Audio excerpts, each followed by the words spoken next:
Hey everyone, welcome to this week's Tuesday Talk.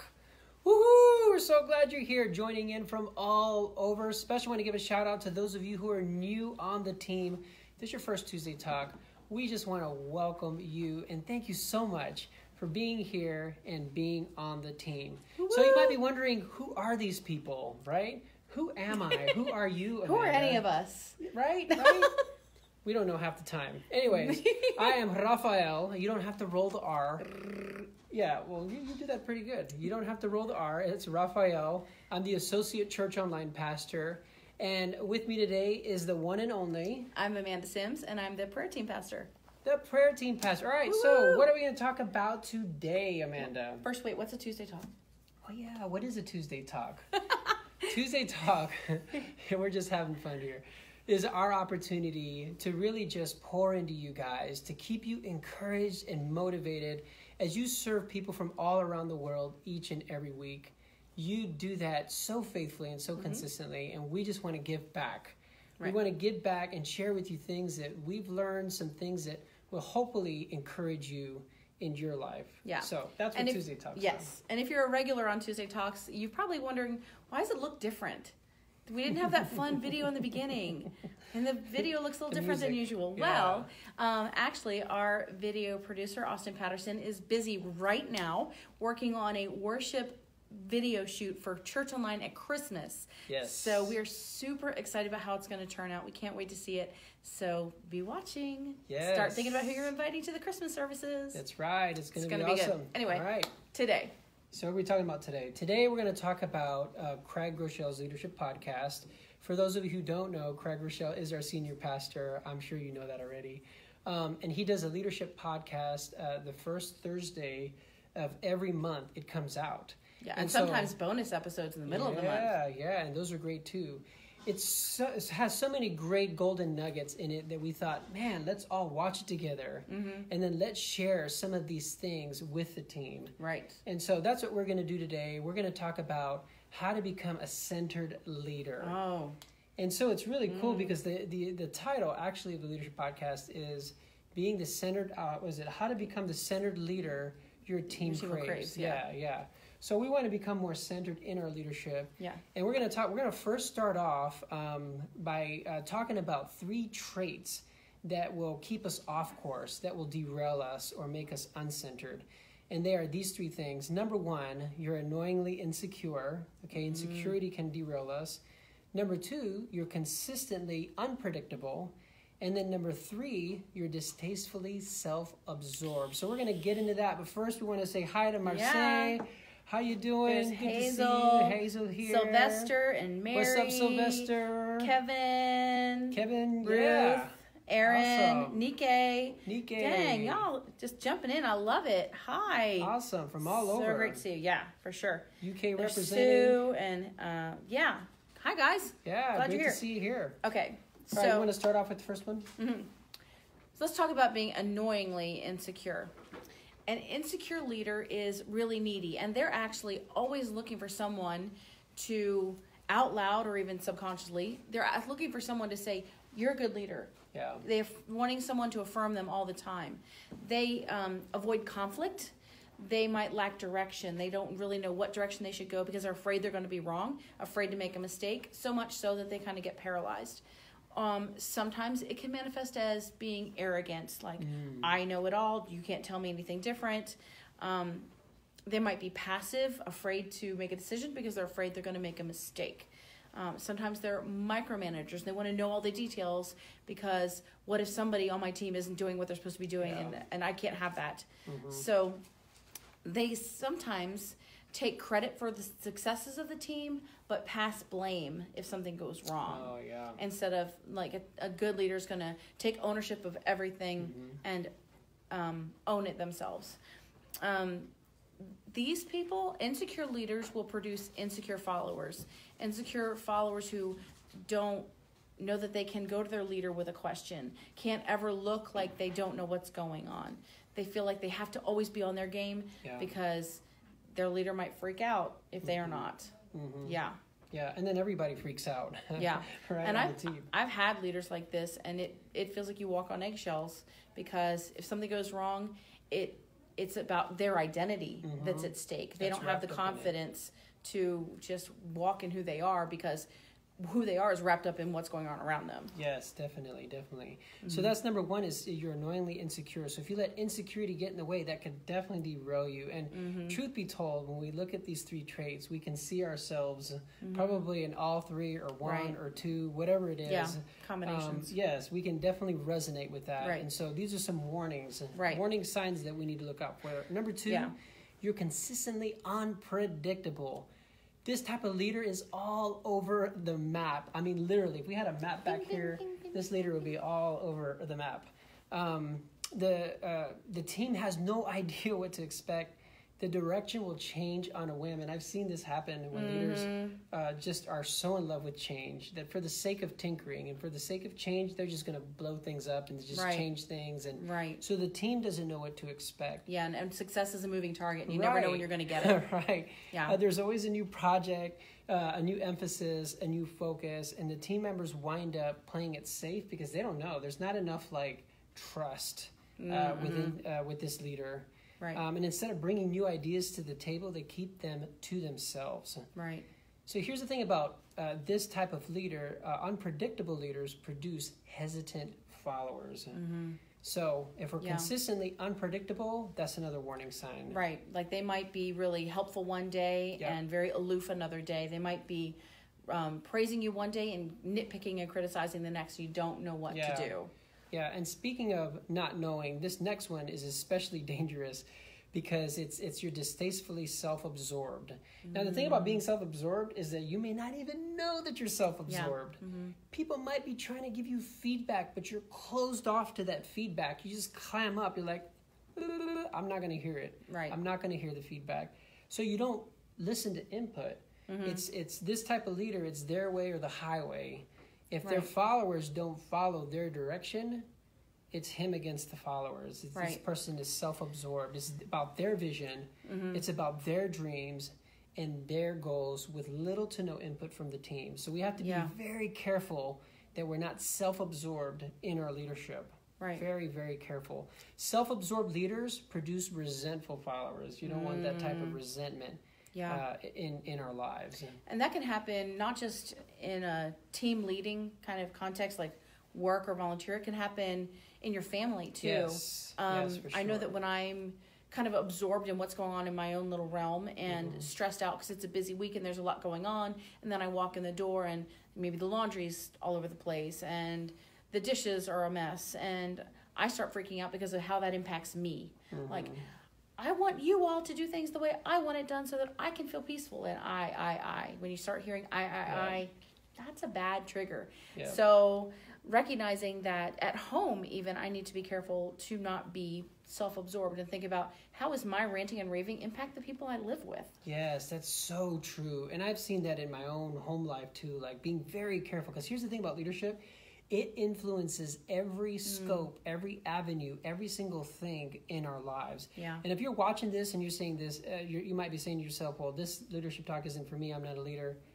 If you exert any type of influence over someone else, whether it's your kid or whether it's a coworker, whether it's a boss or anybody, the person at Starbucks, you're leading that person because leadership is influence. Right. You're leading that person. So this does apply to you. It applies to everyone. On this video. Right. So when you add it all up, uncentered leaders produce unsettled followers, but centered leaders are different. So let's talk about centered leaders. Amanda, why don't you go ahead and talk to us about the first one? Yeah, so there's 3 main traits that can help you become the centered leader that your team craves. The centered leader that you probably have been looking for in others, you can also be yourself. So the first one is to become inwardly confident. And I love what Pastor Craig said in the podcast. He said, neediness repels others, but confidence attracts. And I think that gives words to that feeling that most of us have felt but wouldn't have the words for. You know, when somebody is always looking for affirmation, always looking for applause, always trying to not feel bad about themselves, you kind of feel that. And it's like, ew, I don't really want to be around that. But when someone is confident and they know who they are and what they're called to and they know how to walk that out, that's attractive. Man, I want to be around that person. I want to follow that person. Where are they going? Because I want to go there too. And a confident leader doesn't have to be perfect. In fact, they recognize where they're not perfect and even delegate around that. So let's say I know that I have a weakness around numbers. I'm not super great with math. Well, I can either work really hard to try to get just a little better in math, or I can find somebody around me who is amazing at math and bring that into the team and let them shine in that area. A confident leader lets other people around them shine in where they are amazing. And they also recognize that they have room to grow. So maybe you have room to grow in one of these areas. It could be you have a skill to develop, like I need to get better at listening actively and really tuning into what that person's saying. It might be you have a weakness to accept, like I have a weakness with math. Okay, and find somebody who's better at it. Or it might be a belief that you have to change. It could be that you recognize that I always think that things are going to be terrible and I'm never going to get it right. Or I'm really not called to this and I'm never going to be good enough. Well, think about what you're believing. Think back to the Mastermind series. What beliefs do you have that do not line up with the truth, what God says about you? Identify them, confront them with truth, and change your mindset. That's going to be powerful for you in becoming a confident leader. Yes, confidence is so key. The second one is strategically consistent. Strategically consistent. When a leader is consistent, you know what to expect. Because they're going to show up, same time, same place, the same routine. You know what to expect. And when there's clarity, people love clarity. We crave, as human beings, we crave a clear picture, clear expectations. You know the plan and you do it. Right. And so here's what I want you to do is find what works on your team. Maybe for those of you on the host team, it's showing up a little bit early. And sharing and asking key questions about like, how's your week going? How can I pray for you? For those of you on the prayer team, maybe it's just showing up and praying for those prayer requests that can sometimes be difficult. For those of you in life groups, it's keeping that conversation going, that engagement going, whether online or in person. You're showing up, you're being consistent, and people can expect that. And here's the funny thing about this one is that I find at times that I can be more consistent at work than I am at home with my teenagers. And so look for the disconnect, look for the gap. If you're finding yourself more consistent in some key areas like exercise, eating well, maybe it's Bible studies like you said with your kids. What you said earlier. We were talking earlier about where are we consistent, like making sure that we're reading the Bible every morning with Jaden before she walks out the door. Making sure that we're encouraging her every week to be a good friend and not give in to social pressures, those kind of things. Being consistent in parenting is not easy. Consistency is not a natural bent for everyone, but it's something we can all work on. Yes, it's something that we can work on, and hearing that, it convicts me. I want to work on that even more, to find consistency across the board and be strategic in that. So whatever that looks like for you, whether you're married or whether you're single, be consistent, show up. And then people will expect that you're always going to bring consistency on the team. Or in your family. Right. What's the third one? Well, before we get to that, I just thought about, when the leader is consistent, the team is empowered because they know, and this is kind of a freebie on the side that we weren't planning on, but when I'm a consistent leader, then I know what Raphael would think, and I know what he would probably lean towards, so I'm empowered. I don't have to go ask him because he's been laying a consistent line of this is what we're going to do, and so I don't have to stop and wait and call him and da-da-da. I feel empowered to make the decision because he's been consistent with here's what's important. Yes. So I really think that gives that leader bandwidth to elevate their thinking, and it gives me freedom to act because I know what's expected. Yeah, that's so good. I'm glad you brought that up. I mean, that's not on our notes, so this is an aside, but I'm so glad you brought that up because that's so true. Consistency empowers as well. So what's the last one here? So this one is your mission driven. This is really thinking about recognizing that what you do matters so much more than you might imagine. Sometimes we might get discouraged. You hit a hard season where maybe in the host team you're like, man, we haven't seen any salvations in a couple weeks. Or on prayer team, you're thinking as a leader, I've got a couple people who are inactive all the time and I don't know what to do. Don't give up. Think about the mission. Remember, why did you sign up? Yes. Why did you decide to be on host team? Was it because maybe like Pastor Craig has said in this week's message, hell is real and people are going there and we want to stop that? Maybe you signed up for the prayer team because you know the power of prayer in your own life and how it's impacted you. Remember that. Maybe you signed up to be a life group leader because community has been so important in your walk with Christ that you wanted to create that opportunity for other people. And so think about what is your mission and let that fuel you on the times when it's hard and you feel like giving up. Yes. So you think about, you want to be fulfilling that mission. And it also, when you know your mission, it helps you be consistent. It helps you realize this is what I'm called to, and also it helps you realize this is what I'm not called to. We only have 24 hours. Any of us only have 24 hours in a day, and how we use them needs to be strategic. And so we might hear a lot of good things, but the good is the enemy of the great. I've heard that said over and over. And so we have to be really careful of, here's my mission. Here's what's important. Yeah, there's 17 other fun things that sound cool, but what's my mission? Let that fuel you. Let that push you forward. Yes. And when that happens, the people who are following you, they're going to be mission focused as well. They're going to say, that's what I want. Yeah. If you want a strong and healthy team, these are the things you're going to be doing. You're going to be inwardly confident. You're going to be strategically centered. This is the thing I'm going to be focused on. And mission focused. This is why. So confident. This is who I am. Strategic. Consistent. This is what I do. And mission focused. This is why I'm doing it. Yes. Yeah. And that mission focus, to bring it down to home, to back to family. For those of you who are married, have kids, and even if you're single, this applies to you. Find out his vision, his mission for your kids. What does his vision look like for your kids? And then pray that vision over your kids. Yeah. Maybe for your marriage, I can guarantee it for your marriage, it's for health. You know, his vision is for a healthy, strong marriage. Pray that over your marriage. And begin acting in that direction of how you can help empower that or strengthen that. And for those of you who are single, whatever it is, what's God's vision or mission for your life? And ask him to reveal that to you so you can have that clarity and proceed with confidence and be more mission-driven than you ever have been before. So to sum it all up, centered leaders don't produce followers. Centered leaders produce leaders. So just checking the comments, and Natalie mentioned something that was on the podcast that I meant to mention, and Pastor Craig says this a lot.